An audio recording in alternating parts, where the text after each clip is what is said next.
no means is this a how-to provision.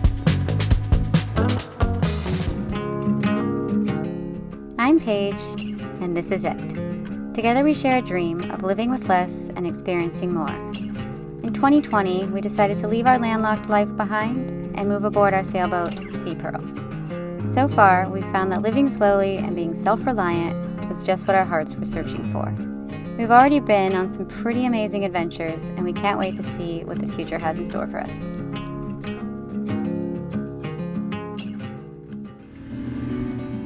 Our time here in Georgetown is coming to an end. From new friendships to numerous beach volleyball matches and a few late nights reminding us that we're no longer in our 20s, our time spent here will not be forgotten.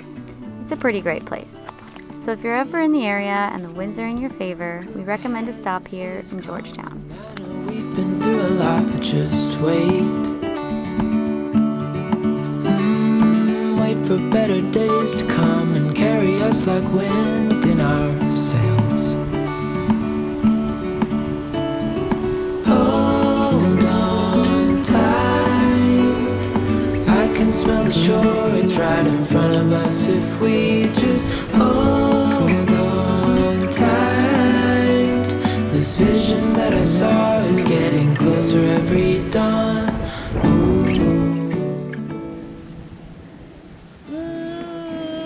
What did you do? What did you eat? You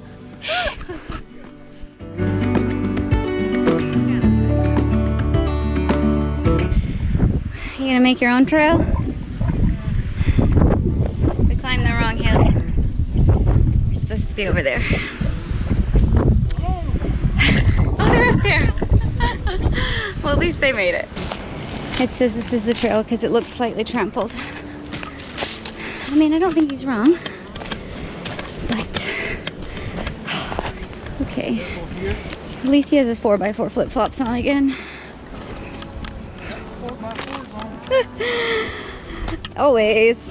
Sure, it's right in front of us if we just hold on tight.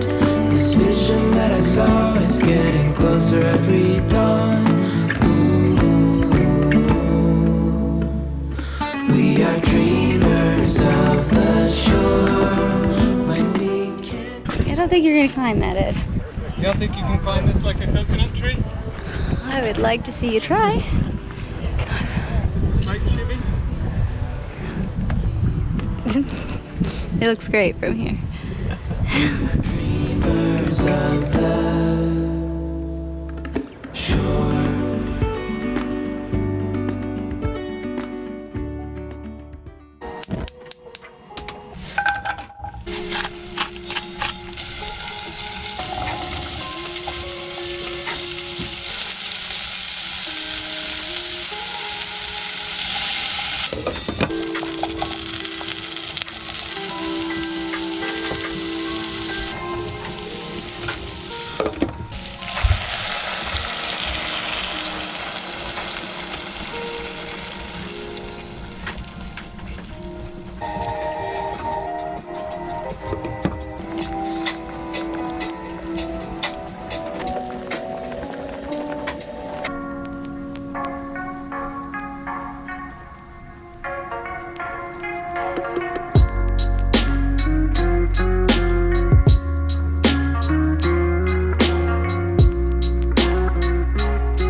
So we recently had one of our patrons ask us to discuss more about provisioning, and so gonna go into provisioning a little bit. By no means is this a how-to provision. This is just some things that have worked for us, and maybe they can help you too. But if you have any other additional comments or advice on provisioning, please do put them down below in the description box. And this is actually only provisioning like to do with Bahamas, so it's obviously going to change depending on the destination. So this is what's worked for us in the Bahamas, and maybe it'll help you too. Provisioning depends a lot on your diet, your eating habits, how many people you're feeding. So this is just Ed and myself, and we do actually cook quite a lot. We prefer to cook in rather than to eat out. Meals such as like stir fries, curries, pasta dishes, eggs on toast for breakfast. We'll also do like scrambled egg wraps or a tuna salad, something for lunch, fajitas, things like that. And so what we did for that, we kind of would plan meals for like roughly like a week, and then kind of how much or what we needed for those meals. And then we kind of multiplied that by 2 to 3 months, just to get a rough idea. And we also tried to substitute in canned foods for some of those meals. So instead of like fresh mushrooms, we did like canned mushrooms or canned carrots, canned potatoes, which I don't recommend. They're perfect if you just want to mash them into mashed potatoes, but other than that, they're not great. That was kind of how we got an idea of how much canned foods we wanted, because you can find fresh food in a lot of the markets in the Bahamas, but their supply is limited, choices are limited, prices are usually pretty high. Canned food, even though we stocked up quite a bit in our provisions, we have been able to still find canned food here. So obviously if you didn't bring enough, we haven't had any issue buying more canned foods. We also found it very helpful to stock up on things such as butternut squash. We love butternut squash, and they last a very long time just, on the shelf or in your netted hanging basket thing. And then once I do cut it up, I dice it up and put it in a container, and it also keeps in the fridge for, I think I've kept it for over a week, and I've used it in like 3 to 4 different meals. So that's a great option, and we actually found this one here in Georgetown, so I think I got 2 of them, yes. Potatoes, they last a good while and someplace dark. You can use those in different kinds of meals because they're better than canned potatoes. So once we have all of our provisions on board, I keep track of them actually on my phone and on my computer. I have Sea Pearl's Stowed Goods, and you can kind of see on here where I have, it's probably a bit blurry, but I have locations of everything, and clearly we're out of a lot of stuff. And I have how many we started with and how many we have left now. So this is like everywhere we have food hidden on the boat, which is quite a lot of places. So that has helped a lot to once if we go to the store, I can just pop that out and be like, okay, no, actually we need 2 more cans of carrots, or we need, some more onions. So that has been really helpful, and we remember where stuff is. Something that we would suggest bringing more of if you're coming to the Bahamas, because either they are quite expensive here, hard to find, would be snacks. We really did not bring enough snacks. We're big chips and salsa people, and we have had chips and salsa I think once in the past 3 months, maybe twice. So chips, salsa, peanuts, things like that. You can find some bags of chips and peanuts, but you're gonna pay 2, 3, 4 times more for them here than you would in the States. So bring lots of snacks if you like snacks. Also things like cheeses are very expensive here. Coffee could be quite expensive. I think I used to buy the Starbucks coffee from the store in the States, and it was $6.99, $7.99. I think it's $15 to $20 here. Dunkin's coffee is also the same. Yeah, you can find some off-brand stuff that's a little more affordable, but if you want your normal coffee, bring quite a bit of it. Otherwise, there's lots of choices of instant coffee, which we also use. Things like sparkling waters, we got a little bit addicted to those in the States, and we really don't ever drink those here, because I think for a 12-pack of LaCroix, it's I think we've seen anywhere from $13 to $16 for a 12-pack, so that's a bit crazy.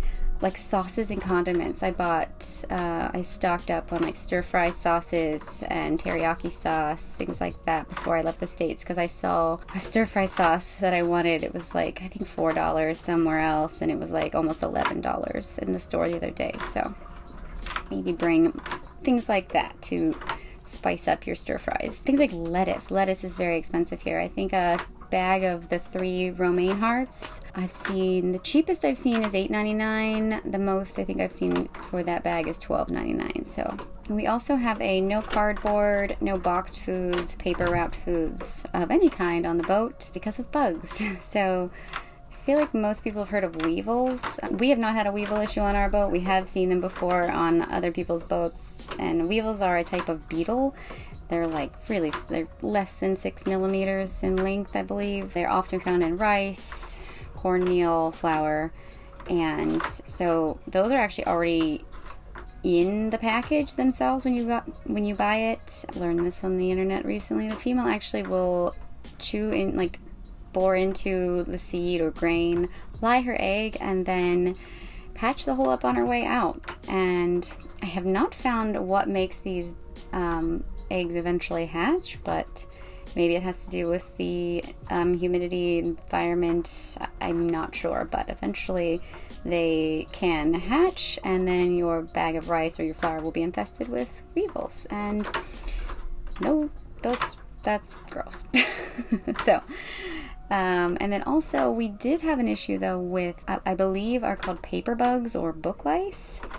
It is the only thing I can find online that look like what these bugs were. I don't know if you've ever seen like the small boxes from the store of like couscous, or even like the macaroni in a box or spaghetti in a box. Really, all of those things became infested with these little paper bugs, and they are very, very, very tiny, even much smaller than weevils. And they form, or how they form, I think it's magic. I really do. They just come out of nowhere because they thrive in humid environments, which is where we are. So yes, so we've just made it a rule. No more boxed goods, paper wrapped foods, cardboards, and we've not had any issue. Something else that we've done to prevent bugs are bay leaves. In the top of my airtight container of flour, I have a couple bay leaves. I have packaged goods inside of 2 red Rubbermaid totes, and I have bay leaves in there. So things like that. Anything you can do to prevent bugs, please do. And if you buy a case of beer, something that has, it's in a big cardboard box, take the beer out, put it somewhere else, get the cardboard off your boat. Speaking of beer, if you are a beer drinker, beer here in the Bahamas, for even their Bohemian beer, if you want a 6-pack, it's going to cost you around $30-some in most places is what we've seen. And then it's a better deal to buy the case of 24, because I think it's usually around $50 to $60. So that's expensive. So I guess bring your beer of choice if you can. So hopefully, I don't know if that is helpful at all, but that is what has worked for us, and hopefully maybe some ideas, suggestions for you that you can take away from that. Like I said, any other good ideas, provisioning tips, please leave them in the comments below. Maybe somebody else can find that useful and we can find that useful. So yeah, hopefully that was helpful. Okay, so today we are trying to diagnose why the Windlass is running slow. It's always been very strong, powerful, sounds good, never had any issues, but recently we had a day where we picked and dropped the anchor probably 4 or 5 times in a row because it wasn't setting. It was a hard bottom, and after that it has now been slower, sounding a little bit more like it's struggling. And before any of the gears get tore up, I want to check and make sure everything is okay.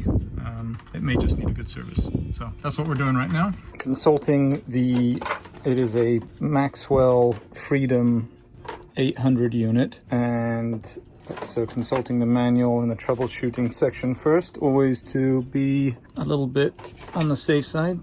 Everything seems to talk about it like it's an electrical problem, and that would make sense because it's in the anchor locker where it gets wet and things corrode. And so also checking this wonderful guide, and he suggests check electrical first too. So we got the fluke meter out. We're going to go in there and make sure it's not an electrical thing first. So this will be the workspace or the Ed's yoga room for the day. I pulled all the chain out, left it on the deck. Well, that's not in the water. So hopefully I can get in there and get to the unit. I think first of all, I'm gonna have to vacuum in here, because if I bring any of this into the bedroom, Paige will make me sleep outside permanently. So first thing, vacuum. Welcome to the anchor locker. Sorry for the echo. I have a hypothesis, but I wanted to check the electrical first to make sure I hadn't missed anything.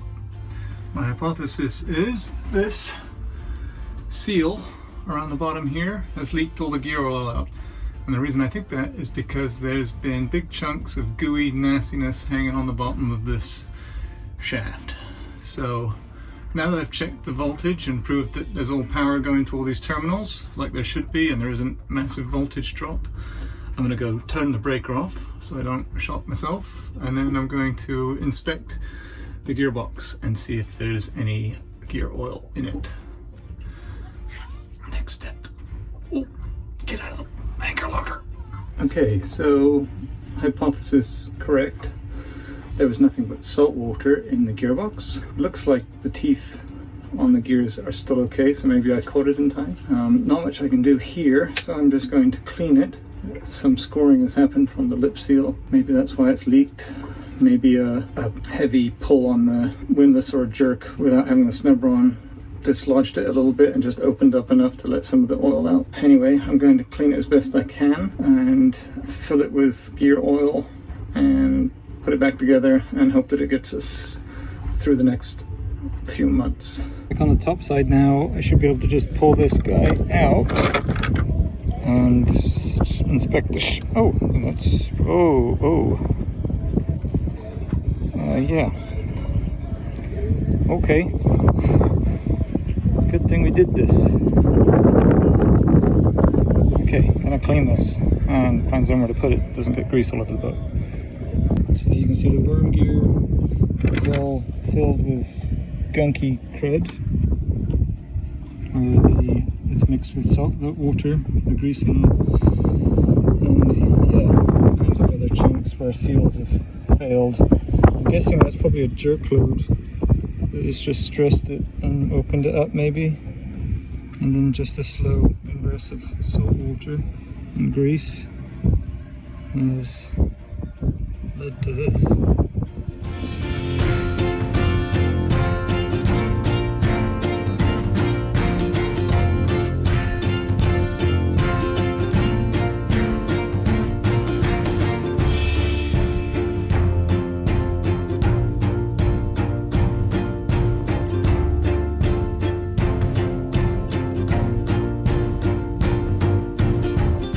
Yet again, a boat project that causes the whole boat, or at least one whole room, to be in pieces. Ooh, flashlight.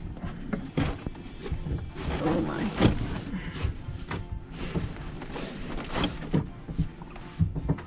I think so.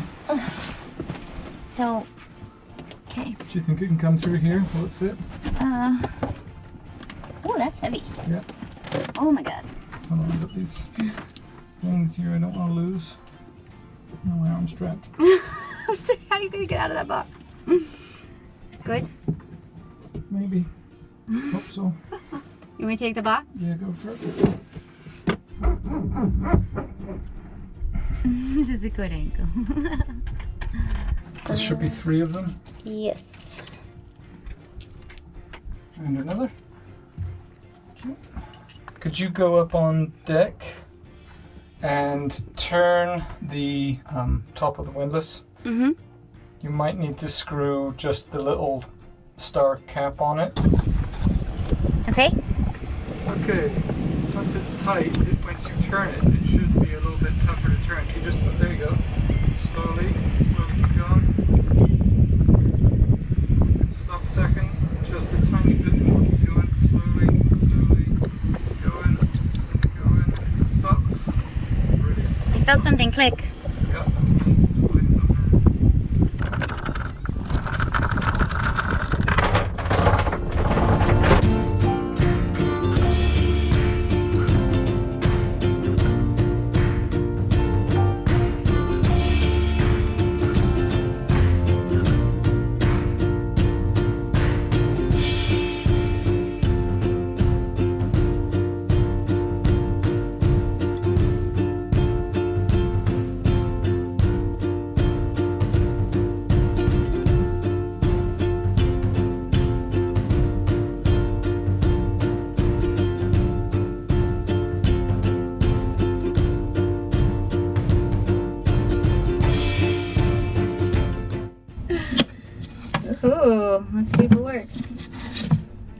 that. Don't do that. Oh no, I need to. Okay. Yep, we need to dust. Ready? Ready.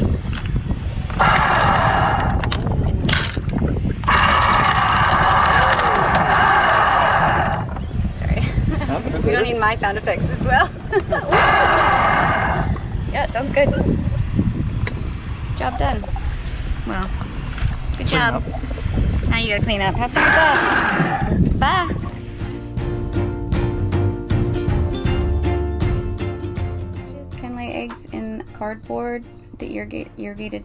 Is that the right word? Yeah. So.